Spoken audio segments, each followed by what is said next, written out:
अस्सलाम वालेकुम रहमतुल्लाहि व बरकातुहू। This is Stan Muneeb and today we gonna talk about cell injury. इसके अंदर कल भी हमने एक लेक्चर लिया है, लेकिन वो और ये ऑलमोस्ट कुछ कुछ चीज़ें सिमिलर भी होंगी, कुछ जो है ना वो डिफरेंट भी होंगी। जो डिफरेंट है उन पर डिटेल में बात करेंगे, जो सिमिलर है उनको डेफिनेटली स्किप आउट करेंगे। अच्छा, इसके अंदर ये था कि अपना कुछ चीज़ें ऐसी थी जैसे कि लेट मी नो, आवाज़ आ रही है कहीं? क्लियर करना, आवाज़ आ रही है ना? अच्छा, कुछ चीज़ें ऐसी थी कि जिसके अंदर मतलब कुछ डिफरेंट होंगी, कुछ जो है वो सेम होंगी। अच्छा, इसके अंदर क्या है कि अपना जो डिफरेंट है उन पे डिटेल में बात करेंगे, जो सिमिलर है वो स्किप करेंगे। और एक और चीज़ आ गई थी, हाँ, ये ऐसा नहीं है कि कल जो हमने बात किया वो पार्ट वन है और ये पार्ट टू है। ऐसे दो रैंडम फाइल्स बनाई हुई हैं। ठीक है। सेल इंजरी क्या होती है, उसकी डेफिनेशन क्या है, वो सारा कुछ ये है, हमने कल बात कर लिया इसके ऊपर। तो इसलिए मैंने कहा था कि आपने प्रीवियस लेक्चर लेके आना है, तो ये सारा उसका मतलब लेके इसको हम स्किप करते हैं। आगे चलते हैं टाइप्स ऑफ सेल इंजरी के ऊपर। इसके अंदर रिवर्सिबल और इरिवर्सिबल है। कल इस पर थोड़ी सी बात हुई थी, लेकिन आज इसको सही से कर लेते हैं। बेसिकली जो रिवर्सिबल है उसके अंदर ये होता है कि injury not enough to damage nuclei and cause cell death. जब तक न्यूक्लियस डैमेज नहीं होता, मोस्ट प्रोबेबल चांसेस होते हैं कि जो सेल है वो सर्वाइव कर जाएगा, सेल डेथ नहीं होगी, तो ये रिवर्सिबल है। कॉज जैसे कोई माइल्ड इंजरी हो जाए और वो रिवर्सिबल हो, उसके अंदर रिपेयर हो जाए, सेल अपने आप को रिपेयर कर ले, उस सारी कंडीशन को कहते हैं कि वो रिवर्सिबल इंजरी है। लेकिन अगर कोई जो ऐसी इंजरी है जो कि वापसी नहीं हो सकती, परमानेंट डिफॉर्मिटी आ जाएगी और उसकी तरफ वो चला जाएगा, सेल डेथ की तरफ चला जाएगा, सेल डिस्ट्रॉय कर जाएगा कंप्लीटली तौर पे। कैसे होता है सेल डिस्ट्रॉय, सेल डेथ कैसे होती है, कल बात हो चुकी है इसके ऊपर। ठीक है। Cause by severe injury which result in cell death by one of two mechanism. ठीक है। तो वो कहता है कि बेसिकली दो मैकेनिज्म है जिसके अंदर नेक्रोसिस है या अपोप्टोसिस है। अब जो नेक्रोसिस है ये होती है सेल डेथ, इंजरी के जरिए हो जाना किसी और, एक्सीडेंटल सेल डेथ जिसको कहते हैं। ठीक है। और जो अपोप्टोसिस होती है ये प्रोग्राम्ड सेल डेथ होती है। क्या फर्क होता है? नेक्रोसिस जो है, जिस तरह जख्म हो गया तो उसकी वजह से जितने भी सेल डैमेज होंगे दैट विल बी नेक्रोसिस। लेकिन अगर अपोप्टोसिस क्या होता है, आपको पता है, जो आपकी उंगलियों के दरमियान में खलाव होता है जब बच्चा पैदा हो, जब यानी कि जब बच्चे की जो फीटल डेवलपमेंट हो रही होती है प्रेगनेंसी के दौरान, उस दौरान हाथों की ये उंगलियां ये अलग नहीं होती, ये पंजे की तरह का होता है, जिस तरह बत्तख का पंजा होता है ना, जुड़ा हुआ, इस तरह का होता है। तो बेसिकली उसके बाद उनके इन उंगलियों के दरमियान में जो सेल्स होते हैं उनकी होती है अपोप्टोसिस, प्रोग्राम्ड सेल डेथ, खुद से सेल डेथ करवाई जाती है। ठीक है। ताकि ये उंगलियां क्या हो सकें, सेपरेट आउट हो सकें। इसी तरह हमारे दूसरे जो रेड ब्लड सेल्स हैं वो 3 महीने के बाद उनको क्या किया जाता है, उनकी सेल डेथ करवा दी जाती है और न्यू सेल्स बनाए जाते हैं। ठीक है। तो वो भी अपोप्टोसिस, और वो प्रोग्राम्ड सेल डेथ होती है, बॉडी उसको अपने कंट्रोल में करके करती है। डिफरेंट इसके रीजंस हो सकते हैं। हाइपोक्सिया, डिक्रीज ब्लड, हाइपोक्सिया कहते हैं ब्लड सप्लाई का लेवल लो हो जाना। ठीक है। और ऑक्सीजन की सप्लाई कम हो जाएगी, न्यूट्रिएंट की सप्लाई कम हो जाएगी, न्यूट्रिएंट की सप्लाई कम होगी तो सेल डेथ की तरफ चला जाएगा, सेल इंजरी की तरफ चला जाएगा। फिजिकल है, केमिकल है, इन्फेक्शियस है, इम्यूनोलॉजिकल रिएक्शन है, रेडिएशन है, न्यूट्रिशनल है। सारे पॉइंट्स के ऊपर जो है हमने ना बात कर ली हुई है। ठीक है। Already we have talk about this points in yesterday class. ठीक है। और किस तरह ये लीड करते हैं, किस तरह ये चीज़ों की तरफ, उन चीज़ों की तरफ जा सकते हैं, इन सारे पॉइंट्स के ऊपर हमारी बात हो चुकी हुई है। हाइपोक्सिया, इसके अंदर reduce blood, reduce hypoxia basically क्या है, ये ऑक्सीजन की कमी हो जाने को कहते हैं। क्यों हो सकती है रिड्यूस ब्लड फ्लो, जिसको इस्चीमिया कहते हैं। तो अगर इस्चीमिया पूछा जाए that is reduce blood flow, अगर हाइपोक्सिया पूछा जाए तो दैट इज इनएडिक्वेट ऑक्सीजन की अवेलेबिलिटी कम हो जाती है। ठीक है। इसकी मल्टीपल रीजन भी दी हुई है। कार्डियो रेस्पिरेटरी अगर फेलियर हो जाता है, दिल का या लंग्स का कोई फेलियर हुआ है, कोई इस तरह का इशू बन जाता है, जिसके अंदर दिल का कोई मसला आ जाता है, तो उसकी वजह से ब्लड की प्रॉपर ऑक्सीजनेशन नहीं होगी। जब ब्लड की ऑक्सीजनेशन प्रॉपर नहीं होगी तो टिश्यूज को ऑक्सीजन प्रॉपर नहीं मिलेगी। जिस जिस टिश्यू को प्रॉपर ऑक्सीजन नहीं मिलेगी वो टिश्यू क्या हो जाना शुरू हो जाएगा, डैमेज होना शुरू हो जाएगा, जिसको सेल इंजरी कह देंगे।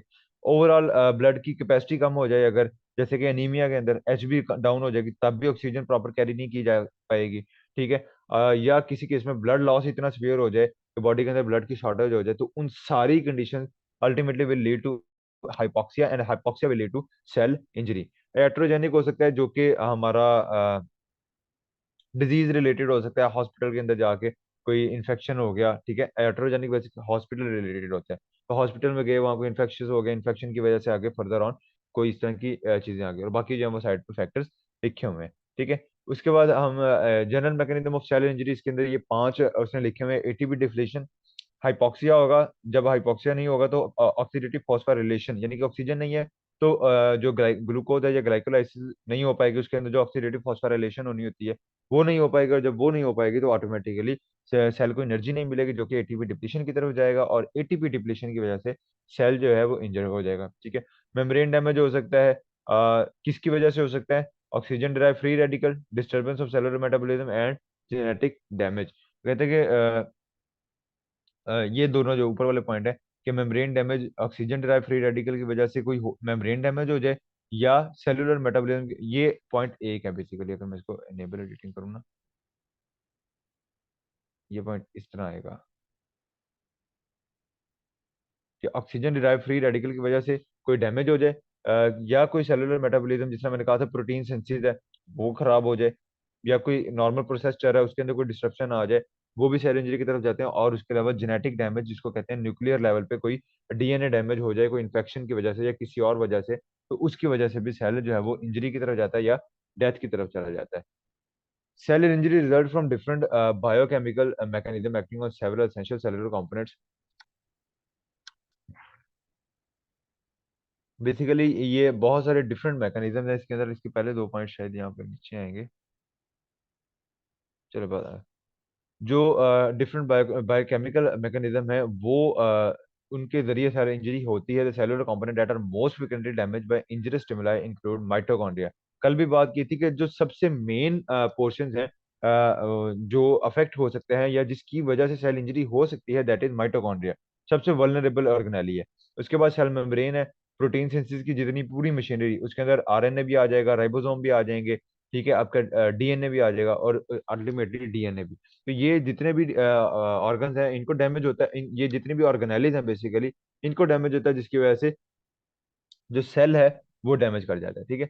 जिसमें एटीपी डिप्लीशन है तो उसकी वजह से मल्टीपल डाउनस्ट्रीम, ये सारे उसमें कॉजेज लिखे हुए। माइटोकॉन्ड्रिया डैमेज हो जाएगा तो इसकी वजह से इसके अंदर एक तो कैल्शियम का लेवल ज्यादा था इसके अंदर होता है, वो सेल के अंदर आ जाएगा। ये मैकेनिज्म कल मैं पढ़ा चुका हूँ, तो इसलिए मैं तेजी तेजी से बोल रहा हूँ। ठीक है। ये उससे जब लीक हो जाएगा उसकी वजह से बहुत सारे लाइपोलाइटिक प्रोटीएजेज वगैरह एक्टिवेट हो जाएंगे। उसके अलावा प्रो अपोप्टोटिक प्रोटीन्स इसके अंदर मौजूद होती हैं, वो रिलीज हो जाएंगी। ठीक है। प्रो अपोप्टोटिक का मतलब है कि वो अपोप्टोसिस करवा देंगे, प्रोग्राम्ड सेल डेथ के जरिए जो है ना वो सेल इंजरी को प्रमोट कर देंगे। ठीक है। एंट्री ऑफ कैल्शियम, ये भी इसकी वजह से हो रहा था, क्योंकि जब ये डैमेज होगा तो कैल्शियम आ जाएगा, ये बाहर से भी आ सकता था, और जो माइटोकॉन्ड्रिया वहां से भी, माइटोकॉन्ड्रिया की परमेबिलिटी बढ़ गई, उसकी वजह से भी एंट्री ऑफ कैल्शियम आ गया। और activation of multiple cellular enzyme, ये आगे जो कैल्शियम है ये बहुत सारे सेलुलर एंजाइम की एक्टिवेशन करवा देगा, जिनके अंदर हमारे पास कौन से एंजाइम से, लाइपेजेस, प्रोटीएजेस, जो जिन सारों की मैंने हमने कल बात की थी, जो कि सेलुलर लेवल पे डैमेज कॉज करेंगे। उसके अलावा increase level of ROS, ROS था reactive oxygen species, free radicals होंगे, ये भी लिपिड प्रोटीन और डीएनए को डैमेज कॉज करते हैं। उसके अलावा मेम्ब्रेन डायरेक्ट डैमेज हो जाए, ठीक है, प्लाज्मा मेम्ब्रेन डैमेज होगी तो उसकी वजह से सेलुलर कंपोनेंट लीक हो जाएंगे, और अगर लाइसोसोमल मेम्ब्रेन डैमेज होगी तो उसकी वजह से इंजाइमेटिक डैमेज हो जाएगा। किस तरह? लाइसोजाइम बेसिकली क्या होते हैं, ये एक ऐसी ऑर्गेनेली है जिस, यानी कि एक सेल है उसके अंदर एक ऑर्गेनेली है, एक पाउच है जिसके अंदर डाइजेस्टिव एंजाइम्स मौजूद होते हैं। जैसे ही कोई इन्वेडर आता है तो ये लाइसोजाइम उसको घेरता है, अपने अंदर लेके जाता है और डाइजेस्ट कर देता है। अगर लाइसोजाइम की जो मेम्ब्रेन है उसके अंदर कोई डैमेज हो जाता है तो, या कोई लीकेज आ जाती है, तो वहां से वो जो डाइजेस्टिव एंजाइम लाइसोजाइम के अंदर थे वो निकल के आ जाएंगे बाहर सेलुलर कंपोनेंट के अंदर, यानी कि साइटोप्लाज्म के अंदर, और वहां से जितनी भी प्रोटीन है, लिपिड्स हैं, उनको डैमेज कर देंगे। ठीक है। प्रोटीन मिसफोल्डिंग, डीएनए डैमेज, जो अगर कोई मिसफोल्डिंग हो गया, मिसफोल्डिंग से मुराद है नया सेल या सेल डिवीजन हो रही थी, उसके दरमियान में जो डीएनए है वो डेफिनेटली कॉपी होता है, कॉपी होकर उसने दोबारा अपनी रिकॉइलिंग करनी होती है। अब वो रिकॉइलिंग के दौरान अगर वो मिसफोल्ड हो गया, प्रोटीन मिसफोल्ड हो गई, या कोई डीएनए डैमेज हो गया, ठीक है, तो उसकी वजह से क्या होगा कि वो स्ट्रक्चर सही नहीं बन पाएगा, और जब स्ट्रक्चरल डिफरेंस आ गया या स्ट्रक्चरल डिफॉर्मिटी आ गई, दैट इज सेल इंजरी। ठीक है। Response to cell injury, different type of cell response हो सकते हैं, डिपेंड किस पे करते हैं। कल हमने देखे थे तो सिर्फ दो फैक्टर लिखे हुए थे, आज यहाँ पे तीन फैक्टर लिखे हुए हैं। तो अगर आप आपसे क्वेश्चन पूछा जाता है कि किन फैक्टर पर डिपेंड करते हैं, तो आप ये तीनों लिख दीजिएगा। टाइप ऑफ एजेंट, कॉज क्या था, ठीक है, फिजिकल है, केमिकल है, इम्यूनोलॉजिक है, what ever the cause is. Extent and duration of injury, कितनी देर कितना सीवियर इंजरी और कितनी देर से है। सेल टाइप अफेक्टेड, कौन सा सेल है जो कि अफेक्ट हुआ है। ठीक है। ये रिस्पॉन्स है, तो रिस्पॉन्स, ये रिस्पॉन्स के मतलब फैक्टर हैं जिस पे डिपेंड करता है। आगे क्या है, रिस्पॉन्सेज हैं। सेल स्वेलिंग, अब ये अगर कोई स्ट्रेस आता है या कोई इंजरी होती है तो उसके रिस्पॉन्स में सेल अपने आप को स्वेल कर लेता है।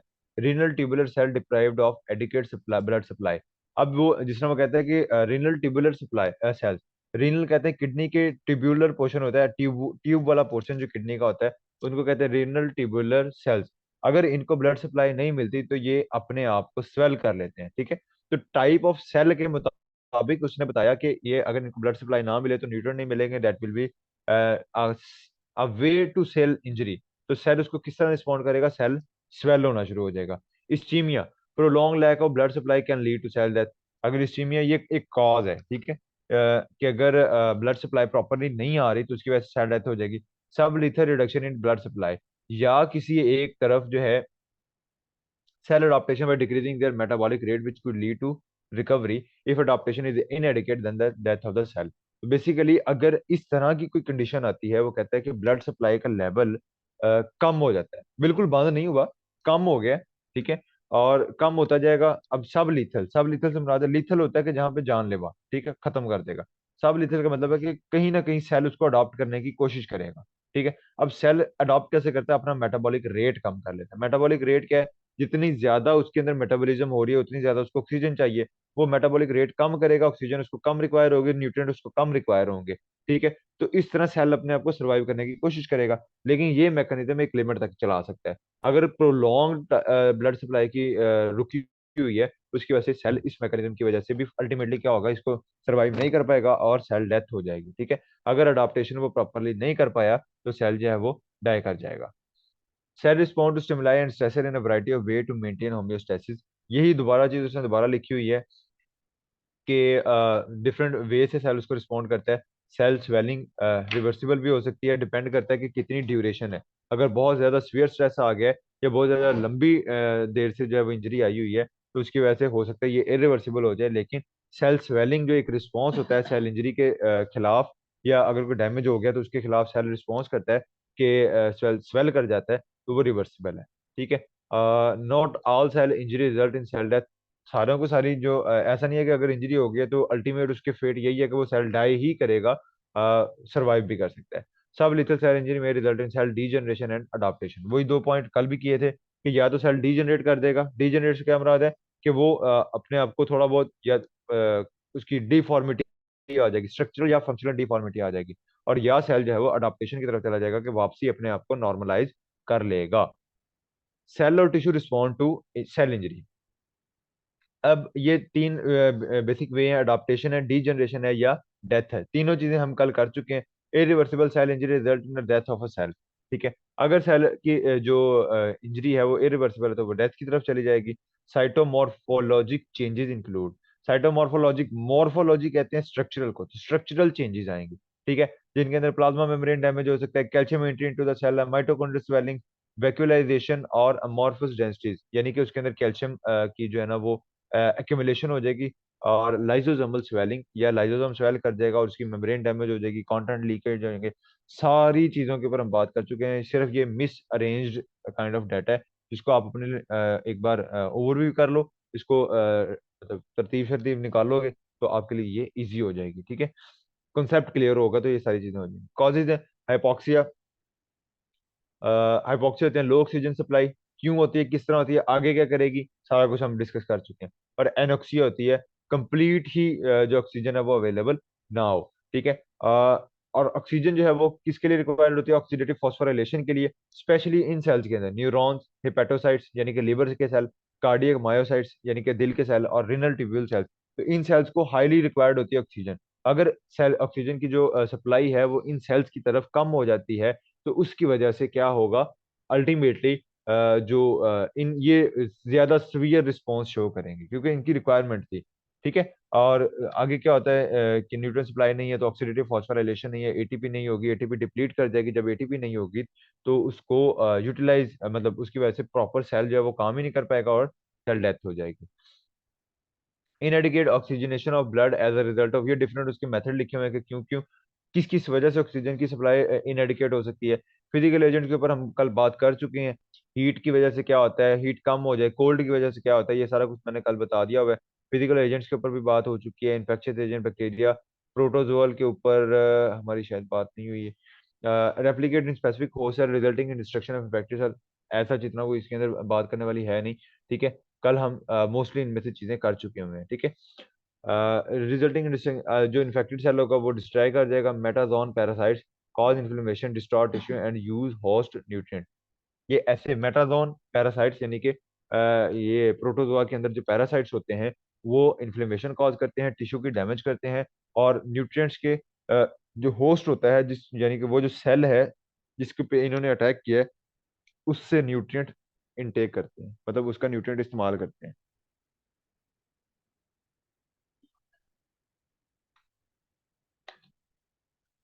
न्यूट्रिशनल डेफिशिएंसी एंड इम्बैलेंस, ये थोड़ा सा डिफरेंट है। इसके अंदर क्वाशियोकोर की बात कर रहा है।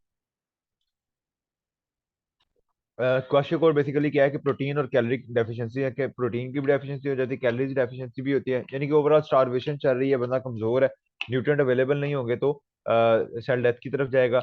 Require metabolic adaptation by large population of cell which enables short term survival via lipolysis, catabolism of muscle protein and glycogenolysis। तो बेसिकली अगर इस तरह की न्यूट्रिशनल डेफिशिएंसी आ गया बॉडी के अंदर, जो एनर्जी की कमी है, तो उसकी वजह से फिर बॉडी एनर्जी कहाँ से हासिल करेगी? Body basically different adaptive adaptive mechanism इस्तेमाल करेगी। अडोप्टिव मैकेनिज्म क्या है कि फैट से एनर्जी हासिल की जाए, यानी कि लाइपोलाइसिस। ग्लाइकोजन से एनर्जी हासिल की जाए, यानी कि ग्लाइकोजिनोलाइसिस। जो ग्लाइकोजन होगा उसको तोड़ा जाएगा, उससे एनर्जी हासिल की जाएगी। और अगर पहले ग्लाइकोजन से एनर्जी हासिल की जाएगी, उसके बाद फैट से एनर्जी हासिल की जाएगी, और अगर फैट भी जो है वो खत्म हो जाते हैं और एनर्जी स्टिल सर्वाइव करती है, फिर मसल प्रोटीन की तरफ जाती है बॉडी। मसल प्रोटीन के अंदर क्या है कि मसल्स जो होते हैं हमारे, तो उनको तोड़ा जाता है और उनके उनसे एनर्जी हासिल की जाती है, जिसकी वजह से मसल वेस्टिंग स्टार्ट हो जाती है। ठीक है, लेकिन सेल जो है वो कोशिश करता है कि हम सर्वाइव कर जाएं। जेनेटिक डिसअरेंजमेंट, अगर किसी किस्म की कोई जेनेटिक लेवल पे चेंजेस आ जाती हैं, जैसे कि जीन लेवल पे कोई म्यूटेशन आ जाती है, किसी किस्म की कोई चेंज आ जाती है, तो उसकी वजह से ये मसले आ सकते हैं। whatever their origin may cause no disease, deprive a cell of a protein critical for normal function। तो बेसिकली अगर म्यूटेशन हो गई, समझिए, जीन के अंदर म्यूटेशन, डीएनए के अंदर कोई म्यूटेशन हो गया, अब वो अगर डीएनए प्रॉपर नहीं बना हुआ तो उससे जो रेप्लिकेशन होके प्रोटीन आनी थी, प्रोटीन एक बननी होती है ना, प्रोटीन किस तरह बनती है बेसिकली? डीएनए से मैसेंजर आरएनए बनता है, मैसेंजर आरएनए जाता है राइबोसोम के पास, राइबोसोम उससे इंफॉर्मेशन लेके आगे प्रोटीन अमीनो एसिड को उस तरतीब से जोड़ देता है। अगर डीएनए के अंदर कोई चेंज आ जाती है तो मैसेंजर आरएनए उसी तरह गलत बनेगा, वही गलत आगे जाके गलत इंफॉर्मेशन देगा, और जब गलत इंफॉर्मेशन मिलेगी तो राइबोसोम गलत अमीनो एसिड को ऊपर नीचे जोड़ देंगे, जिसकी वजह से कोई और इम्प्रॉपर प्रोटीन बनेगी जो कि रिक्वायर्ड ही नहीं है। ठीक है, और वो जो है वो बेसिकली आगे टॉक्सिक होगी, और जिसकी वजह से जो सेल को डैमेज हो जाएगा। नियोप्लाजिया, अब नियोप्लाजिया बेसिकली क्या होता है कि अब जब इस तरह की कोई प्रोटीन बन जाएगी, नियोप्लाजिया का मतलब होता है कि ये नई जो ब्लड वेसल्स हैं और नए ब्लड सेल्स का बनना, इन शॉर्ट नई नई ब्लड वेसल्स ब्लड का बढ़ना, ये बेसिकली एक अच्छी चीज नहीं है। नई नई ब्लड वेसल्स या नए सेल्स का बनना अच्छी चीज इस सेंस में नहीं है कि बेसिकली ये कैंसर सेल्स जो होते हैं वो ये काम करवाते हैं। ठीक है, कैंसर सेल्स क्या करते हैं कि वो नियोप्लाजिया को इनिशिएट करवा देते हैं, जिसकी वजह से जो कैंसरस सेल्स होते हैं, जो सारे सेल एक जगह इकट्ठे हुए हैं, उनकी तरफ सप्लाई बढ़ जाती है। किसकी? Blood supply. ठीक है, ताकि उनको न्यूट्रिएंट अवेलेबल हो सके। अब जितने उनको न्यूट्रिएंट अवेलेबल होंगे उतने ही कैंसर सेल जो है वो ग्रो करते हैं। ठीक है, तो ये बेसिकली एक नॉर्मल मैकेनिज्म नहीं है नियोप्लाजिया, ये कैंसर या इस तरह की डिजीज कंडीशन के अंदर होता है। ठीक है, तो जब वो जो गलत प्रोटीन बन गई है वो नियोप्लाजिया को जो है वो प्रमोट करती है, और may be incompatible with cell survival, या ऐसी बन जाती है कि जो सेल के एक नॉर्मल मैकेनिज्म के खिलाफ है, तो डेफिनेटली वो इसके अंदर हिंडर करती है। हीमोफीलिया जेनेटिक डिजीज है, जिसके अंदर क्लॉटिंग डिफेक्ट हो जाता है, ब्लड क्लॉट नहीं हो पाता। ठीक है, प्रोटीन ही नहीं है, प्रोटीन वो वाली बनी नहीं जिसने ब्लड क्लॉटिंग करवानी थी, जिसकी वजह से ब्लड लॉस हो रहा है। ठीक है, अब वो ब्लड लॉस का ब्लड का लॉस होना सेल इंजरी के अंदर एक पार्ट है। वर्कलोड इम्बैलेंस है, कल हम इसके ऊपर बात कर चुके हैं कि अगर कोई ऐसा मसल्स या ऐसे सेल जिनको आप काम ओवरलोड कर देते हो तब भी उसके अंदर डैमेज हो जाए, और अगर आप उनको काम कर देते ही नहीं हो तो वो एक टाइम के बाद अपने आप को यूजलेस समझते हुए वो एट्रोफिक की तरफ चले जाते हैं, अपना साइज कम करना शुरू कर देते हैं और श्रिंक कर जाते हैं, अगर आप मसल सेल से या बॉडी के सेल से काम नहीं लेते। ठीक है, केमिकल ड्रग्स और टॉक्सिन वगैरह के ऊपर बात हो चुकी है, इम्यूनोलॉजिकल डिस्फंक्शन के ऊपर बात हो गई थी, हाइपर सेंसिटिविटी के ओवर रिस्पॉन्स शो हो जाता है, ठीक है, amplified by serum complement and inflammation, autoimmune disease हो जाए किसी किस्म की के बॉडी अपने ही खिलाफ काम करना शुरू कर दे, तो वो भी हो जाता है, lead to serious injury to kidney skin and joint, और इसकी वजह से बहुत सारे डैमेजेस भी हो सकते हैं। अच्छा, reversible cell injury acute cell swelling है, और इसके बाद ये दो slide, hydro hydropic degeneration, cytotoxic oedema in CNS, ballooning degeneration in epidermis. I think इसके अंदर कोई स्लाइड मिसिंग है मेरा ख्याल है। Hydropic degeneration, cytotoxic oedema in CNS, ballooning degeneration epidermis. Acute cell swelling की आगे एग्जांपल्स दी हुई हैं कि हाइड्रोपिक डिजनरेशन हो जाए, साइटोटॉक्सिक एडिमा इन सीएनएस के, जिस तरह सीएनएस सेंट्रल नर्वस सिस्टम के अंदर एडिमा एडिमा कहते हैं फ्लूइड की एक्युमुलेशन हो जाए, ठीक है, बलूनिंग डीजनरेशन एपिडर्मिस, एपिडर्मिस के अंदर जो है वो डीजनरेशन हो जाए। इसकी मजीद जो अगर आपने प्रॉपर डेफिनेशन देखनी है तो वो आप गूगल कर लेना, ताकि आपको थोड़ा बहुत अंदाजा हो जाए, ठीक है, वरना मैं आपको ग्रुप के अंदर भेज दूंगा जो प्रॉपर गूगल की होंगी। हाइड्रोपिक डिजनरेशन, हाइड्रोपिक डिजनरेशन जो है सेल स्वेलिंग है, अच्छा ये सिंपल सेल स्वेलिंग है। हाइड्रोपिक डिजनरेशन का आसान अल्फाज में क्या मतलब है, cell swelling. Most common and fundamental expression क्या है, acute cell swelling, increase cell size and volume, cell का साइज बढ़ेगा, वॉल्यूम बढ़ जाएगा, failure of cell to maintain normal homeostasis, cell जो है वो अपनी नॉर्मल होम्योस्टेसिस को मेंटेन नहीं कर पाएगा, फेल हो जाएगा उसके अंदर, accompanied by modification and degeneration of organelles, और ऑर्गेनेली लेवल पे जो है वो डीजनरेशन स्ट्रक्चरल चेंजेस आने शुरू हो जाएंगी, ठीक है, फंक्शनल चेंज भी आ गई, होम्योस्टेसिस भी नहीं हो रहा, स्ट्रक्चरल चेंजेस भी आ गई, और इसके अंदर मैकेनिज्म में डिफरेंट के, सेल मेम्ब्रेन डैमेज हो जाएगी, सेलुलर एनर्जी प्रोडक्शन जो है वो फेल हो जाएगी, वही एटीपी डिप्लीशन किस तरह होती है वो आपने हमने बात कर ली हुई है, injury of enzyme, different enzyme या regulating ion channel of membrane, ऐसे एंजाइम जो कि सोडियम पोटाशियम एटीपेज जैसे तरह के होते हैं, तो अगर वो मतलब आवाज आ रही है मेरी, हेलो, आवाज आ रही है बच्चों? आ हाँ रही ठीक है। है। अच्छा, एटीपी जो है डिफरेंट एंजाइम होते हैं जो कि सोडियम और पोटेशियम की सेल के इर्द गिर्द जब वो मूवमेंट करवा रहे होते हैं, तो अगर उसको इंजरी हो जाती है तो वो मूवमेंट नहीं करवा पाएगा, जिसकी वजह से इलेक्ट्रोलाइट या सेल का इम्बैलेंस हो जाएगा, सेल के अंदर जब इम्बैलेंस हो जाएगा, जिसको हम कह रहे हैं कि सेल आके अपनी नॉर्मल होम्योस्टेसिस जो है वो मेंटेन नहीं कर पा रहा, ठीक है। उसके बाद हमारे पास नेक्स्ट है सेल स्वेलिंग है, बात हो चुकी है इसके ऊपर, should be differentiated from cell enlargement. अब ये थोड़ा सा फर्क है, सेल स्वेलिंग और सेल इनलार्जमेंट में फर्क है। एक सेल स्वेलिंग होता है सेल का अपना सूज जाना, ठीक है, उसके अंदर फ्लूइड एक्युमुलेशन हो सकती है, वैसे इन्फ्लेमेशन हो गई है, लेकिन जो सेल इनलार्जमेंट है वो बेसिकली नॉर्मल ऑर्गेनेली के अंदर इंक्रीज होता है, affected organ are larger, heavier than normal and pale in colour, जो ऑर्गन होता है वो बड़ा होगा, भारी होगा, और जो पेल इन कलर होता है, थोड़ा सा उसका कलर जो है वो लाइट होगा, ठीक है। जबकि जो सेल स्वेलिंग है ये morphological functional and morphological changes हैं इसके अंदर, और इसके अंदर फ्लूइड एक्युमुलेशन हो जाएगी बेसिकली। एक है सेल का साइज बढ़ जाना, डेट इज हाइपरट्रॉफी, जैसे आप मसल एक्सरसाइज करते हो, मसल बढ़ते हैं ना, मसल ग्रो करते हैं, तो वो हाइपरट्रॉफी है, ठीक है। लेकिन सेल स्वेलिंग क्या है, उसके अंदर सेल के अंदर फ्लूइड की एक्युमुलेशन हो जाती है। The parenchyma of swollen organs such as kidney and liver bulge a little from beneath their capsule when in size increase or intracellular water। यार ये मिस मैनेज इंफॉर्मेशन सारी ऊपर नीचे की हुई है। अब इसका सेल स्वेलिंग होगी हमारी, इसको अलग, the parenchyma of swollen organs such as kidney and liver bulge a little from beneath their capsule then when in size increase of intracellular water। ये बाद में देख लेना यार, मैं इसको बता देता हूँ, पवाई स्टोन में बता देता हूँ। मिक्स पॉइंट जो है वो प्रॉपर लिखे नहीं हुए, specific gravity of affected tissue slightly less than those of normal tissue. Definitely जो अफेक्टेड टिश्यू होगा वो स्वेल कर चुका है, वो भारी है, स्वेल जो स्वेल्ड टिश्यू है, जो भारी सूजा हुआ है, या जिसके अंदर फ्लूइड की एक्युमुलेशन हुई है, डेफिनेटली उसकी स्पेसिफिक ग्रेविटी वो भारी होगा, ठीक है, नॉर्मल टिश्यू से। In normal cell exchange of ion from each molecule of ATP, normal cell के अंदर जो है वो आयन जो है वो एटीपी के साथ मिल के एक्सचेंज हो रहा था, सोडियम और पोटेशियम आउटसाइड इनसाइड मूव कर रहे होते हैं, और साथ में एटीपी इस्तेमाल हो रही होती है।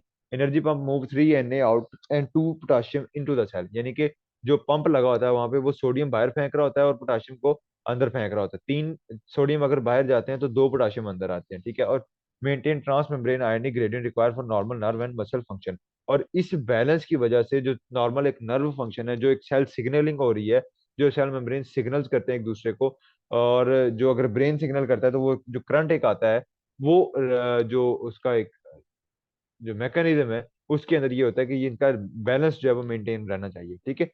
Water move passively across cell membrane response to osmotic pressure. जो सोडियम और पोटेशियम है ये तो पंप के थ्रू मूव कर रहे हैं, वाटर सिंपली ऑस्मोसिस के थ्रू मूव कर जाता है। यानी कि जैसे ही आप सोडियम को बाहर भेजते हैं और पोटाशियम इनसाइड पे आता है तो एक ग्रेडियंट बनता है। ग्रेडियंट क्या कहते हैं कि एक इम्बैलेंस आ गया। इम्बैलेंस हमारा एक चीज बाहर ज्यादा हो गई, अंदर कम है, ठीक है। इसकी वजह से इसको फॉलो करते हुए वाटर जो है वो पैसिवली मूव करेगा अक्रॉस द सेल मेम्ब्रेन, ठीक है। सोडियम को फॉलो करता है वो पानी, जहां जहां सोडियम जाएगा उसके पीछे पीछे पानी निकल जाएगा। तो sodium and potassium pump is की टू रेगुलेट इंट्रासेलुलर वाटर। और इसी पंप के जरिए सोडियम और पोटेशियम का बैलेंस को मेंटेन करते हुए वाटर का बैलेंस मेंटेन किया जाता है, इंट्रासेलुलर वाटर का। Best study laboratory model of cell swelling are hypoxia induced failure of, ये डिफरेंट उसने स्टडीज लिखी हुई हैं।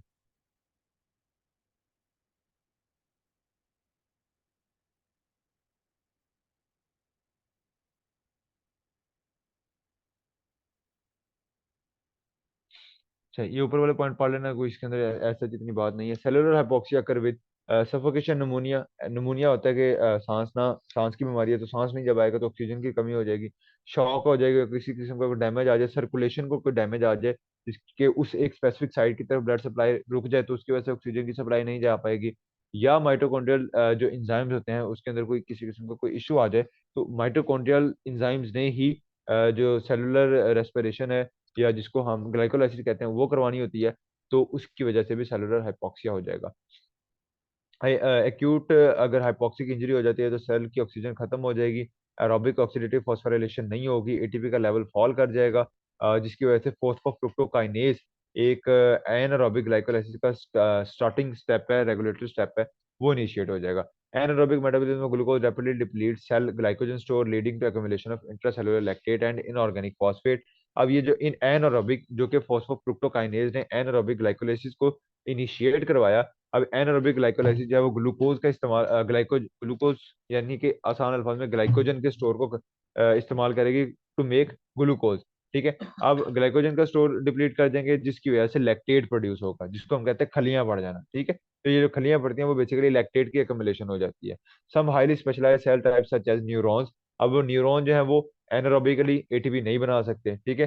तो अगर हाइपोक्सिया होता है, ऑक्सीजन की सप्लाई प्रॉपर नहीं है, तो इसका मतलब है कि neuron cell will be affected highly, ठीक है, क्योंकि वो एनारोबिकली जा ही नहीं सकते। तो इस केस में फिर वो डैमेज के ज्यादा रिस्क पे होते हैं। ATP deficiency lead to failure of, अगर एटीपी की डेफिशिएंसी होती है तो ये पंप काम नहीं करेंगे, जिसकी वजह से सेल का वॉल्यूम, वही जो इंट्रासेलुलर वाटर रिटेंशन है, जो इंट्रासेलुलर वाटर की बैलेंस है, वो नहीं मेंटेन कर पाएंगे।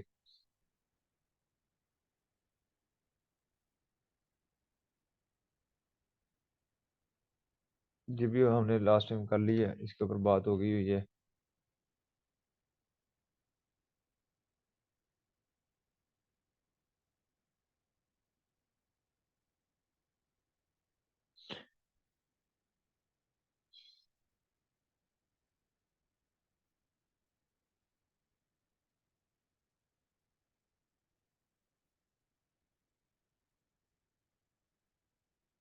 अच्छा, इसके ये नहीं हमने कल बात की इसके ऊपर, इस पर बात कर लेते हैं। हेपेटोटॉक्सिसिटी ऑफ CCl4, यानी कि लिवर सेल्स के अंदर CCl4 का या क्लोरोफॉर्म का लेवल ज्यादा हो जाएगा। अगर हो जाए तो इसको, ये भी एक सेल मेम्ब्रेन इंजरी यानी कि सेल की मेम्ब्रेन को इंजर करेंगे।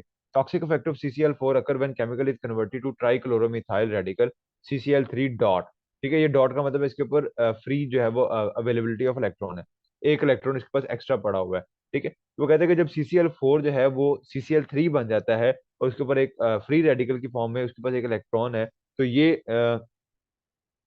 अफेक्ट टॉक्सिक हो जाएगा, ठीक है। ये अब टॉक्सिक हो गया, अब ये सेल डैमेज स्टार्ट करेगा। मैंने आपको कल भी बताया था कि अगर किसी के पास कोई चीज कम है या ज्यादा है तो वो कोशिश करता है स्टेबलाइज होने की, या तो वो उस चीज को दे दे या किसी से ले ले, ठीक है। तो अब जब भी वो किसी चीज से एक्सेप्ट करेगा, अगर कोई है जिस तरह अगर उसके पास एक्सेस इलेक्ट्रॉन है या उसके पास कमी है इलेक्ट्रॉन की, तो वो क्या करेगा, सेल मेम्ब्रेन को तोड़ेगा और वहां से अपना इलेक्ट्रॉन ले लेगा, जिसकी वजह से सेल मेम्ब्रेन डैमेज हो जाएगी। और वह वो सेल मेम्ब्रेन भी उसी तरह अगले पार्ट को तोड़ेगी, ठीक है, वो वाला सेल जो डैमेज हो गया था। इस तरह ये डैमेज बढ़ता ही जाएगा, हर नया पुराना सेल नए सेल को डैमेज करेगा, ठीक है। टॉक्सिक मेटाबोलाइट CCl3 जो है प्रोग्रेसिव लिपिड पर ऑक्सीडेशन, यानी कि जो सेल मेम्ब्रेन के अंदर लिपिड होते हैं उसकी ऑक्सीडेशन करवा देगा, उसको डैमेज कॉज कर देगा, ठीक है, जिसकी वजह से progressing from SCR smooth endoplasmic reticulum to mitochondria and cell membrane.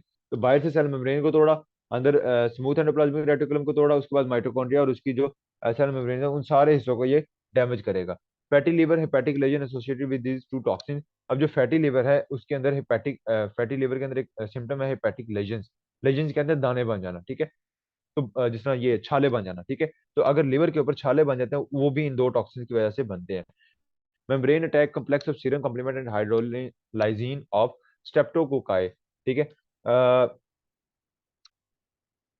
Free passage of water protein electrolyte between intracellular extracellular compartment. अगर haemolysin of streptococci, streptococci basically एक वो बैक्टीरिया है, तो उसकी वजह से भी अगर कोई membrane attack complex of serum complement and haemolysin of streptococci, तो स्ट्रेप्टोकोकाई का जो एक पार्ट है हेमोलाइजिन, और जो कॉम्प्लीमेंट सीरम कॉम्प्लीमेंट है होस्ट का, उसकी जो मेम्ब्रेन है उसका एक कॉम्प्लीमेंट बन जाएगा। कॉम्प्लीमेंट से मुराद मतलब उसका एक कॉम्प्लेक्स बन जाएगा, और उसकी वजह से वो सेल और जो आउटर मेम्ब्रेन, जो सेल मेम्ब्रेन है उसकी परमेबिलिटी के अंदर इशू आएंगे। जब परमेबिलिटी चेंज हो जाएगी तो उसकी वजह से inside of the cell and outside of the cell चीजें जो है वो फ्रीली मूव करना शुरू हो जाएंगी, ठीक है। जब फ्रीली मूव करेंगी तो उसकी वजह से बैलेंस मेंटेन नहीं होगा, बैलेंस मेंटेन नहीं होगा, होम्योस्टेसिस नहीं मेंटेन होगी, होम्योस्टेसिस मेंटेन नहीं है तो सेल इंजरी की तरफ चला जाएगा। सीक्वेंस ऑफ इवेंट है, स्टार्ट उसने तरतीब से किया है। पहले ऑक्सीजन की डेफिशिएंसी होगी, ऑक्सीजन की डेफिशिएंसी होगी तो ऑक्सीडेटिव फॉस्फोराइलेशन नहीं हो पाएगी ATP की, ठीक है, जिसकी वजह से ग्लाइकोलाइसिस जो है वो इंक्रीज हो जाएगी एंड इंट्रासेलुलर लैक्टेट। बेसिकली कौन सी ग्लाइकोलाइसिस इंक्रीज होगी, एनारोबिक ग्लाइकोलाइसिस, ठीक है। लैक्टेट जो है वो जो एक्युमुलेट होना शुरू हो जाएगा और ग्लाइकोजन के स्टोर जो है वो डिप्लीट करना शुरू कर देंगे। इसकी वजह से अब ATP नहीं है, तो ATP ना होने की वजह से जो सोडियम पोटाशियम पंप है वो फेल हो जाएगा। जब वो फेल नहीं हो पाएगा तो जो सोडियम है, कैल्शियम है, वाटर है, इंट्रासेलुलर पोटाशियम और मैग्नीशियम है, इनका क्या हो जाएगा, इनका इम्बैलेंस हो जाएगा। जो सोडियम, कैल्शियम और वाटर ये सेल के अंदर आ जाएंगे, रश करेंगे, भागेंगे, और अंदर से पोटाशियम और मैग्नीशियम है ये सेल के बाहर भाग जाएंगे, ठीक है। तो इम्बैलेंस आ जाएगा। इसकी वजह से ये जो कैल्शियम आ गया हुआ है अंदर, इसकी वजह से बहुत सारे एंजाइम्स एक्टिवेट हो जाएंगे और माइटो और स्वेलिंग होना स्टार्ट हो जाएगी, ठीक है। Swelling of mitochondria and cyto cavitary network. Cyto cavitary network से मुराद है rough endoplasmic reticulum, smooth endoplasmic reticulum, Golgi and outer nuclear membrane. इनके दरमियान एक नेटवर्क बना होता है, तो ये सारा स्वेल कर जाएगा, ठीक है। जैसे ही स्मूथ जो रफ एंडोप्लाज्मिक रेटिकुलम है वो स्वेल करेगी, तो रफ के ऊपर पड़े होते थे राइबोसोम, वो राइबोसोम जब वो अलग हो जाएंगे और जो न्यूक्लियर क्रोमैटिन है वो क्लम उसकी क्लम्पिंग हो जाएगी, माइक्रोवेलाई का लॉस हो जाएगा। Vesiculation of ER endoplasmic reticulum, formation of membrane walls, myelin figure. और जो एंडोप्लाज्मिक रेटिकुलम है वो उसकी वेसिकुलेशन हो जाएगी, और वो वोल्स के मराद है वो भी लोथरे से बना के उसके अंदर क्लम्प्स बन जाएंगे उसके भी, ठीक है। ये सारी चीजें हम कल कर चुके हुए हैं।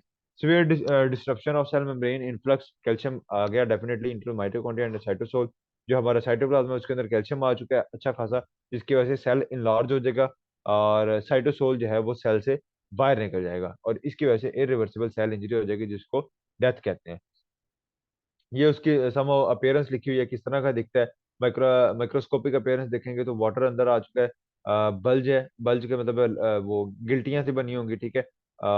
स्वेलिंग हो जाएगी। ऐसा ये सिर्फ अपीयरेंस की बात कर रहे हैं। हाइड्रोपिक डीजनरेशन यानी कि जो स्वेलिंग हो रही है वो कहाँ कहाँ हो सकती है, एंडोथीलियम जो इनर लाइनिंग है हमारी, जिस तरह ये माउथ की इनर लाइनिंग होती है ये भी एंडोथीलियम है। हमारी जो इंटेस्टाइन है उसकी इनर लाइनिंग को एंडोथीलियम कहते हैं। एपिथीलियम जिस तरह आपकी स्किन है, एल्वियोलर निमोसाइट्स जो हमारे अपना लंग्स के सेल्स हैं, हेपेटोसाइट लीवर के सेल हैं, रीनल ट्यूबर किडनी के सेल्स आ गए, न्यूरॉन्स वगैरह, ठीक है। Cytoplasm contain translucent vacuole that fail to stain for fat और glycogen to other cause of vacuolar degeneration. Vacuoles हमें पता है पानी का स्टोर होता है सेल के अंदर, ठीक है। तो उसके अंदर अगर वो फैट या ग्लाइकोजन को भी स्टोर नहीं कर पाता अपने, मतलब वो स्टोरेज हाउस होता है काइंड ऑफ, तो वो बेसिकली फैट और ग्लाइकोजन को स्टोर नहीं कर पाएगा डिजीज कंडीशन के अंदर। और अगर vacuole represent swollen mitochondria and dilated cisternae of the Golgi and ER. Cisternae आपको पता है वो पाउच, जो गोल्जी पोटैटोस होता है वो पाउच लाइक स्ट्रक्चर से बना होता है, जिस तरह कपड़ा सा हमने इकट्ठा करके रखा होता है, ठीक है। वो डायलेट कर जाता है, स्वेलन हो जाता है, वैक्यूल्स के अंदर भी पानी इकट्ठा हो चुका होता है, ठीक है। तो ये सारी चीजें जो है वो मतलब इंडिकेट कर रही होती हैं कि सेल की जो है वो स्वेलिंग हो गई हुई है। बैलूनिंग डीजनरेशन क्या होता है? An extreme variant of hydrophobic degeneration which cell are greatly enlarge and cell basically a clear space. वो कहता है कि इतना जो ऑर्गेनेली स्वेल स्वेल कर जाती हैं उसके अंदर कि इतनी स्वेलिंग हो चुकी होती है कि साइटोसोल यानी कि जो साइटोप्लाज्म है या लिक्विड पोर्शन है वो रहता ही नहीं है उसके अंदर, वो सारा सारा बाहर निकल जाता है, ठीक है। इसको हम कहते हैं बलूनिंग डिजेनरेशन। अगर टाइम खत्म हो जाए तो बाकी जो तीन चार स्लाइड्स होंगे वो आप खुद कर लीजिएगा, या मेरे से अगर कोई ना समझ आए तो मेरे से आपने पूछ लेना, ठीक है। ये डिफरेंस लिखा है, साइटोप्लाज्म में रेयर फीड कम हो गया, बाहर निकल गया, सिस्टर्ने वगैरह